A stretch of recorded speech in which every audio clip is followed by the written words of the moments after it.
Sorry. Alam ko. Alam mo alin? Ha? Alam kong gwapo ko, so please huwag mo na akong titigan. Alam ko rin, na gusto mo nang ihampas sa akin yung dala mong bag. Iba na talaga mga kabataan eh.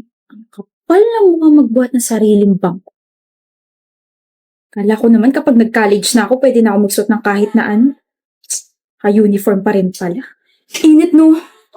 Pero at least we don't have to think kung ano yung pwede natin suotin araw-araw, di ba? Ah, Draven nga pala. Marketing irregular student. Okay, ano pangalan mo? Alam kong hindi mo ako titigilan base dyan sa mukha mo. Gladys, ayoko maging friends tayo. Ayoko. Sige, best friends na lang. Gladys!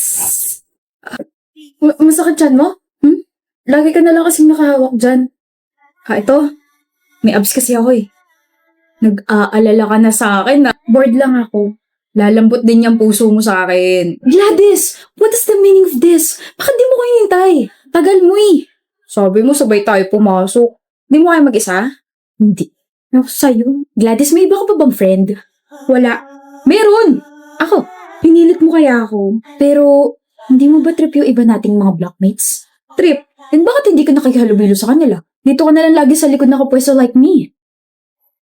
Trip ko sila pero hindi ko masabayan yung trip nila. Okay na. Ako? Sasabayan kita sa trip mo kahit lumangoy ka pa sa fish pond. Yung mga trip kong kaibigan, tahimik. Tahimik ako. Tahimik ako, Gladys. Promise. Sorry kung hindi ako nakapunta sa family dinner nyo kagabi Ayos lang. Hindi kasi ako pwede lumabas eh. Draven. Ayos lang. Nga pala, aalis ba kayo sa araw ng mga patay? Kasi kami oo. Dadalawin namin yung grandparents namin. Saan nyo dadalawin? Baka mag-cross yung landas natin. Oh? Sa Manila Memorial Park, sa Columbarium. Doon din kami! Best friend talaga tayo. Psst, doon lang po ako Huwag kang lalayo.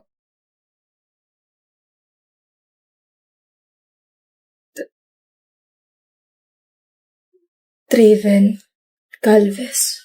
You know my brother? Oh? Brother? I'm sorry, I'm just surprised. First time kasi na may ibang tao lumapit sa vault niya. Draven Galvez? Draven Galvez, kilala mo ba siya? He doesn't have any friends, pero based from your reaction, parang kilalang kilala mo siya. Patay na siya. Huli ka na sa balita. Since last year pa, 2 saksak sa tiyan. He was murdered inside the campus.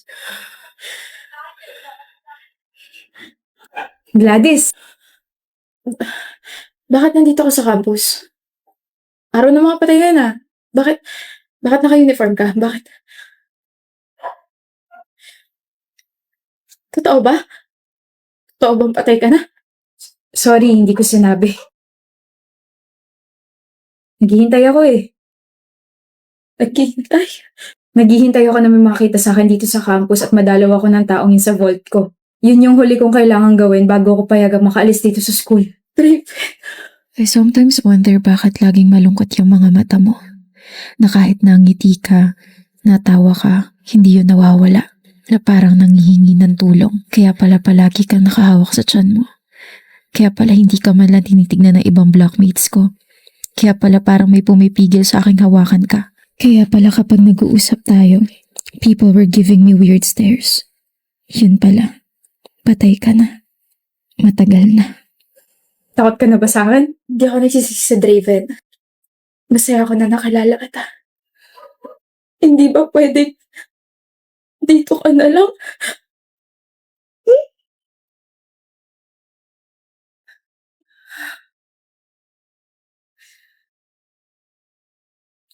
Gusto kong punasan yung luha mo kaso dito ka na lang.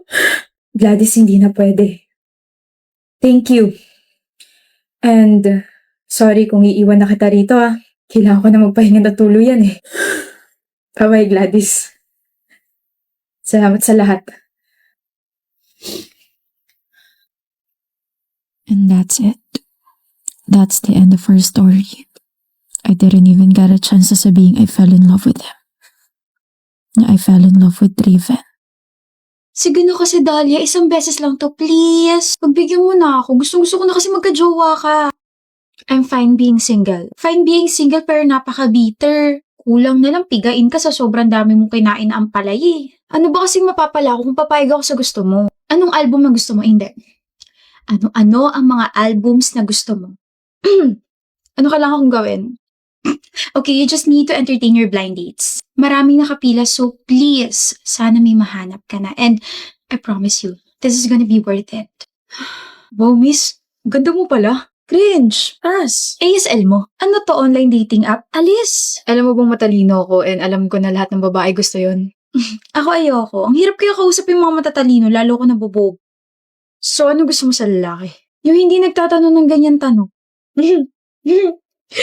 Matagal na katong gusto, Dahlia. Ako hindi. Napilitan na ako dito. Ako rin kaya umalis ka na. Dahil yan nagre-reklamo sila sa akin ng pangit mo raw kausap. Umayos ka naman, sayang yung effort ko, sayang yung mga album. Wow, nahiya naman ako sa kanilang pangit din nila kamong kausap. Hindi pa ba tapos? Pwede na ba ako umuwi? Hi. Ako pala yung next sa pila. I told you it's gonna be worth it. Bye! Martin? Kilala mo ko? Have we met before? Stalker kita, no? Anong ginagawa mo rito? Hindi pa ba obvious? Nandito ako para makapag-date sa'yo. Haba ng pila, muntik na nga ako mainip eh. Anong ginagawa mo rito? Hindi ka dapat nandito. Bawal bang pumila ang ex? I'm just trying to shoot my shot. Okay? Baka kasi, pwede na ulit tayo, Dahlia. Martin, alam mo yung nangyari sa ating dalawa. It was an awful breakup. An awful breakup because we were both childish and impatient. Martin, ano ba? Hirap mong intindihin. Ikaw ang mahirap intindihin. May kausap ako tapos bigla mo sasabihin na boyfriend kita? Yung kausap mo na lalaki? Halatang interesado sa'yo eh. You're being childish. Parang hindi mo ginawa yung ginawa ko. Actually, mas malala pa nga yun sa'yo eh. Hindi ka lang nagpakilala as my girlfriend. Hinalikan mo pa ako sa harap ng blackmate ko. Nagtatanong lang naman siya about sa group project namin eh. Well, she likes you. She's flirting with you. And that guy na kausap mo kanina, gusto ka nun. Kulang na nga lang yakapin ka eh. Nakakapagod ka na. Mas nakakapagod tong relasyon natin. Alam mo, maghiwalay na lang tayo. Wala nangyayari maganda dito sa relasyon na to eh. Okay. Mas mabuti pa nga. Imagine kung gaano ka-toxic yung relationship natin nung patapos na tayo, no? I really thought na every breakup can be fixed with another conversation, pero sa atin parang lalo tayong lumalala nun eh. Ano, magsasorry ka na? I didn't do anything wrong. Ikaw ang may kasalanan sa akin, Dahlia. Why di talk to my hand? Alam mo, ang hilig mong ganyanin ako, nakakapikon ka na. Ayaw mo naman kasi palagi ako yung kasalanan mo eh. Ba, ikaw yung ganun? Magsorry ka na lang, Martin! Ayoko nga, wala nga akong ginawang kasalanan. Ang taas talaga ng pride mo, no? Ganto ka rin naman eh. Mataas yung pride ko kasi ang tigas ng ulo mo, nakakairita ka na. Wala nang mas iirita pa sa'yo. Habang tumatagal nga yung ugali mo, nagiging mabaho ni. Kung mabaho yung ugali ko, dahil sa'yo yun. Yun na yung huli nating pag-uusap before we finally broke up. Sobrang toxic. Tapos nagsumbatan tayo hanggang sa pinalis tayo ng manager dun sa coffee shop kasi we were already creating a scene. After nun, hindi na tayo nagkita, hindi na tayo nag-usap, hindi na tayo nagkabalikan, hindi na tayo naghintayan. Naghintay ako. Huh? Akala ko kasi maayos pa natin after a month or two, just like, our old petty fights, but you never came back. Hindi ka na pumunta sa coffee shop or sa mga tambayan natin. I tried to reach out, but I found out na you blocked me, tapos pinuntahan kita sa bahay niyo, pero sabi ng kuya mo, pumunta ka rin sa probinsya, and kasi akala ko wala na talaga May kausap ako, Ilang tapos beses bigla din mo kasi sasabihin tayo na boyfriend nag-break, kita. ilang Kausap beses mo tayo na nag-away lalaki. sa isang Halatang araw. interesado sa'yo eh. When we broke up, Nakakapagod ka na. pakiramdam ko na tuloy na tayo Hilig mong ganyanin mo. magkakaisa Just say sorry, Martin! Kaya hindi na ako bumalik, Martin. Dahlia, 6 years. Until now, I'm still waiting. I still want you, so baka pwede na ulit. Jessica, stop being like this. Stop ignoring me. I have nothing to do with you anymore. Stop bothering me, Glenn. I'll stop bothering you kapag may bago ka na. Eh wala. So I'll keep chasing you hanggang sa mamatay ako. I'm glad you're here na, my sugar plum spice. I'm really sorry about yesterday. I won't be late again, I promise. Pati na tayo, ah.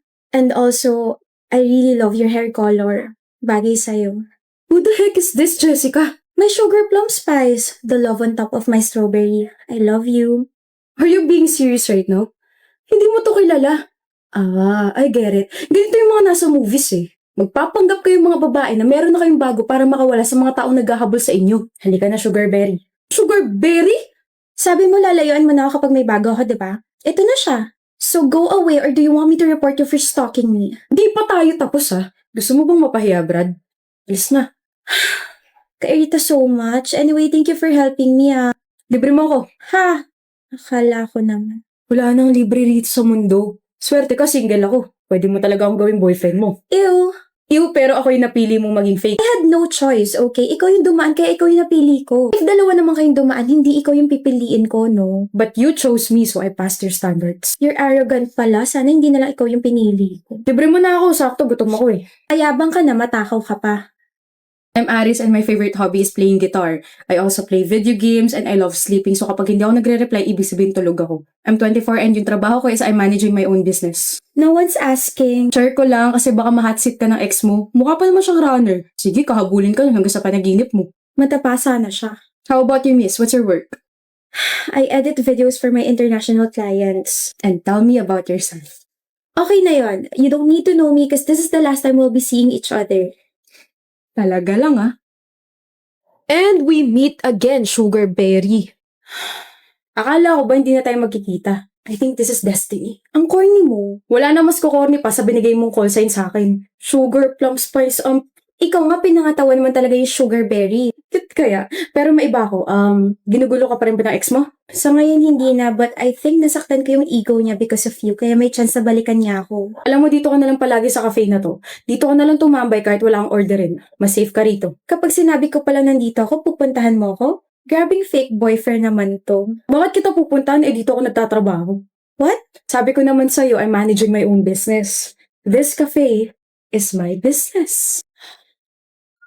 Napapadalas ka yata rito. Sabi mo dito na lang ako tumambay eh. Hindi ko naman ine-expect na araw-araw kang tatambay rito. Di aalis na ako. Cute mo talaga, Maines. Usual order ba? Yes, Please muna. please. Uy! Huwag mo na akong titignan ng ganun ah. Pangit. Pangit mata ko. Pangit na kinakalabasan ng tibok ng puso ko. Mali yata itong pinasok ah. Please. Sino hanap mo? Si Aris. Road to real na ba itong meron tayo? What? Nahanap mo ko eh. Gusto lang kitang yayain, like, pambawi sa pagtulong mo or whatsoever. Wait lang! Nagpapaalam ka na ba? Hindi pa ako mamamatay, no? I'm very healthy kaya. I mean, hindi na ba kita makikita kaya ganito ka sa akin?